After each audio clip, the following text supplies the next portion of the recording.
Міне сөйтіп Ибрахим алейхиссаламның жаңа Лут иман келтіргеннен Алла Тағала Лутты қауымына жібереді. Осы қазір мынау өлі теңіздің қасындағы Иордания деген жерде.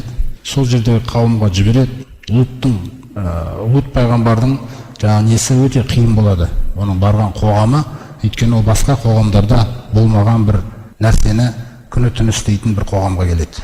Сол жерге жібереді Алла Тағала оны. Ана қауым деген ешкімді пысқырмайды. Күні түні соларды шақырады, қоймайды мүлде. Яғни қазіргі түнгі клуб деген нәрселер болады ғой, мысалы. Түнгі клубта жаңа сол ауыл сондай болады, ауыл бүтіндей де қала, өзіңіз ойлаңыз.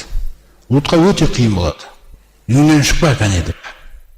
Сондай дәрежеге дейін қамап, бір періштелер келіп Алла Тағаланың әмірімен. Олар Ибрахимға келеді. Ибрахимға келіп, Ибрахимді Исмаилмен сүйіншілеп кетеді. Ибрахим, Алла Тағала сізге Исмаил деген баланы сыйлайын деп отыр деп. Сөйтіп, біз енді қазір Луттың қауымына бара жатырмыз, сол жерді азаптаймыз дейді. Сонда Ибрахим алейхиссалам жаңа иман келтірген территориялық қашықтық болса да, ол жақта Лут бар ғой деп. Білеміз Лутты. Лутты және оның қасындағы отбасын құтқарып қаламыз.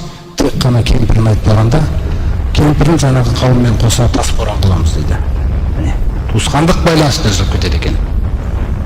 Сөйтіп Лут пайғамбарды Алла Тағала жақта құтқарып, иман келтіргендерді жаңағыларды таспен атқылайды ғой, кәдімгідей. Әрбір таста сол арналған адамның аты жазылғанда. Анау адамға тиген кезде жарызды береді, тұққамайды. Бүгінгі күні взрывчатка деген нәрселер ол, оның қасында түкке татымайды. Кәдімгідей атқыланған. Сол жер сондай қарғысқа айналып кеткен сол жерде. Өлі теңіз сол жерде, ештеңке өспейді жерде, мысалы.